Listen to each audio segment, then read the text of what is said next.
Good evening, everyone. This is your evening news recap, your nightly news podcast on all the news that I come across throughout the day, giving you my take as somebody who aspires to be a politician in the near future. Hopefully, all you guys are doing wonderful. Hopefully, all you guys are well. Today is February 3rd, and it is Tuesday. If you're new here, please consider subscribing. All the support would be greatly appreciated as we are trying to reach 1,000 subscribers by this summer. And if you're on Substack, please consider subscribing as well. It's $8 a month. All funds go to me, helps me pay for the things I need to pay for in my life, like my groceries, clothing, and all of that. Outside of that, hopefully all you guys are having a wonderful week so far. And let's get into today's episode. I have captured Ducky for today, the start of today's episode. He was biting my fingers when I started to do the first take, so I had to restart, and he is currently sitting in my lap. So he's hanging around. Outside of that, though, hopefully all you guys are doing wonderful, and let's get into our headlines and history. For those who are new here, every day we read a headline from a New York Times calendar. And it's just something historically, and I think it's interesting to read them. So this is a headline from February 3rd of 1913, and the headline is Neatness in Men's Wear. That is the London note for 1913. Peg-top trousers prevail. The new year brought a new showcase of style from overseas, which is important enough for a short item on the front page.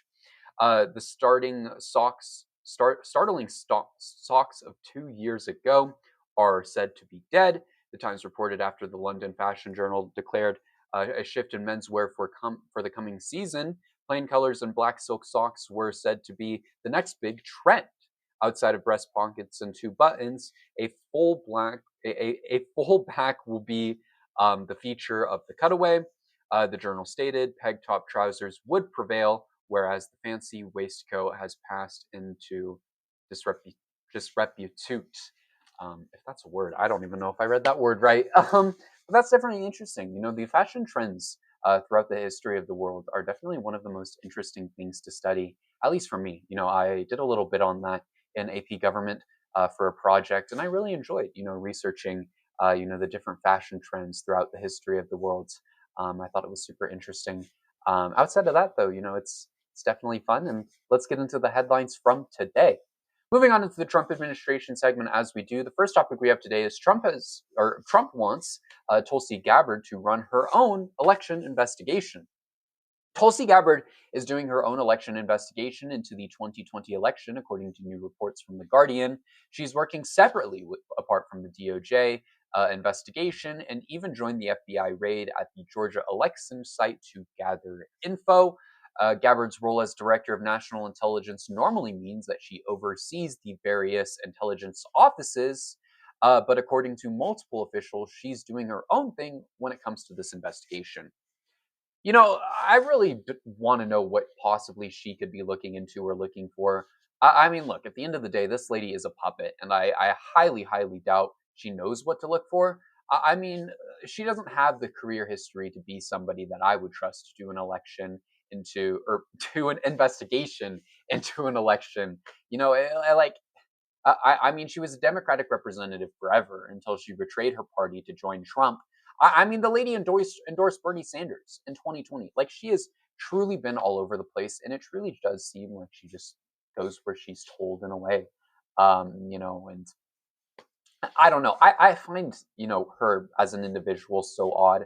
It's bizarre to me that you can go from endorsing Bernie Sanders to being a part of the Trump administration. But sure, whatever, I guess. It is just, I don't know what she could be looking for. But whatever it is, sure. In other news, Trump has signed a bill to end the semi-government shutdown. Trump has signed a bill to end the semi-government shutdown following it being passed by the House. The legislation will ensure full funding for the government through the end of September, with the exception of the Department of Homeland Security, which has been put on a 2-week leash, which allows them to make changes following the killing of those U.S. citizens. This also gives Congress a 10-day window to negotiate a funding deal for the Department of Homeland Security. The deadline for that will be February 13th. This, of course, is good news because it ends the semi-shutdown that we had. There were just a few things that weren't being funded. I believe a majority of the things were being funded.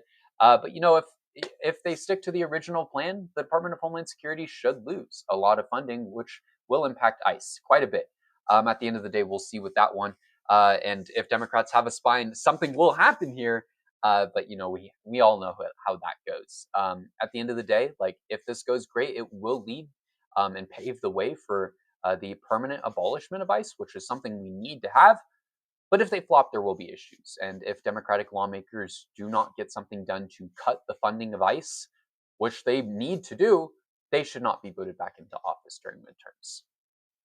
In other news, moving on into our segment about the Epstein files, Todd Blanche said anyone who, or has excused anyone who has partied with Epstein, saying it's not illegal to do so.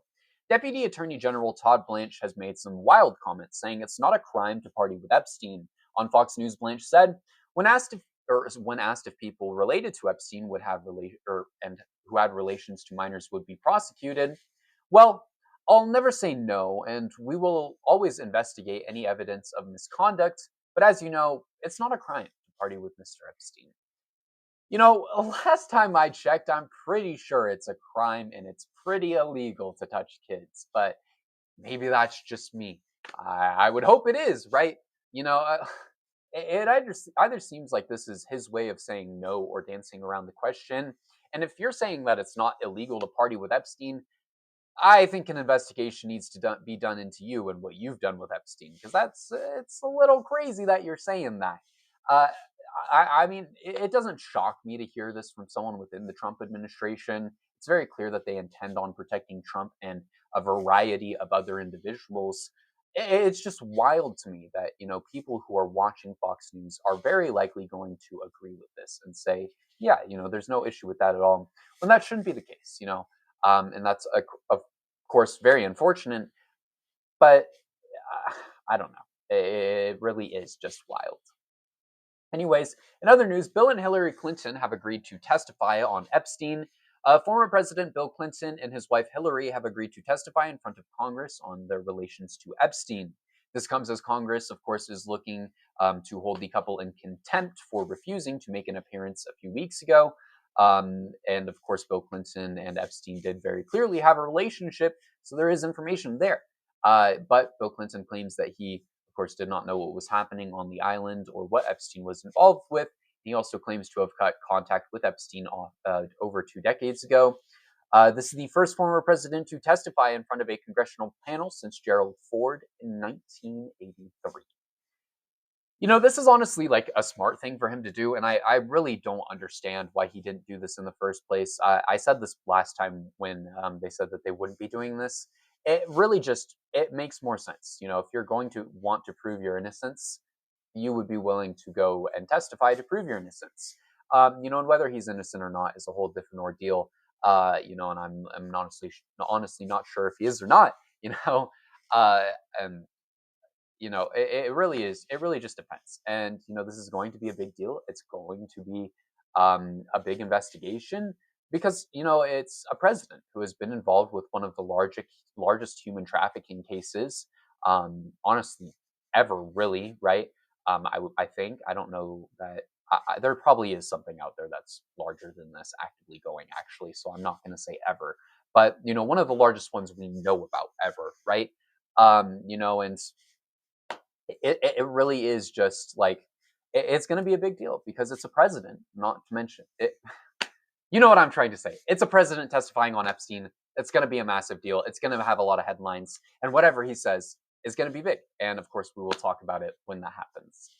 Anyways, moving on into our other news segment for today. French prosecutors raided the Twitter offices. French prosecutors have raided the offices for Twitter as a part of the investigation into the spreading of horrendous images of children by their Gronk AI. The French investigation started last year and is looking into the complicity in processing and spreading these images of minors. Both Elon Musk and former CEO Linda Yaccarino, however you say that, have been asked to attend voluntary interviews on April 20th. Various employees have also been summoned as well. This is great news, of course. I really hope that Musk and that platform gets torn down. Twitter fell off after the sale. It really did. And in all honesty, like pornographic images and I'm sure even images of children have really been an issue on the platform forever. And not just that, like even like communities on the platform. And it definitely has become a lot more of an issue on the platform since Elon Musk bought it. Like I feel like I've opened Twitter just to do some research, and I'm scrolling and I see something insane on my timeline. Like I don't even want to touch Twitter anymore. Like it's just it's not worth it. I use it for research, and that's about it. Because like it really is just a horrendous platform. Uh, you know, let's see how this one goes, and hopefully there are repercussions there. Maybe they can force a sale of Twitter. I highly doubt that, but we'll see. Because like things like this should not be happening on any platform, right?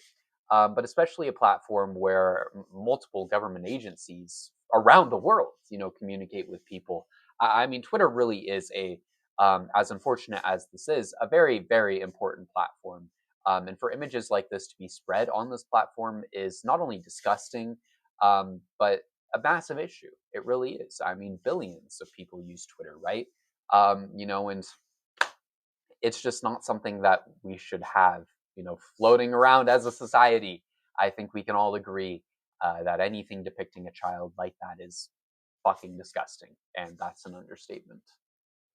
Anyways, moving on into our final topic for tonight. A Department of Justice lawyer has begged a judge to send her to jail so she could get some sleep.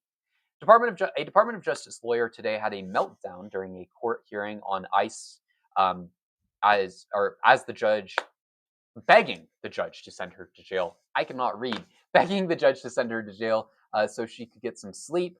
Attorney Julie Lee took place in the hearing on ICE. She was pressured by the judge continuously on why the agency had continued to ignore court orders, which eventually led to her blowing up. According to Paul Bloom on Twitter, she said, the system sucks. This job sucks. She would then beg the judge to hold her in contempt so she could get 24 hours of sleep.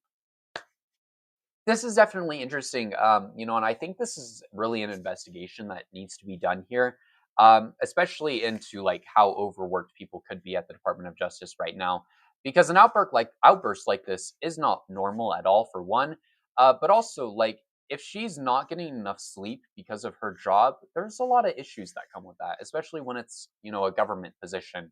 I really do think an investigation should be done into this because again, this is not a normal thing, and hopefully we do see this.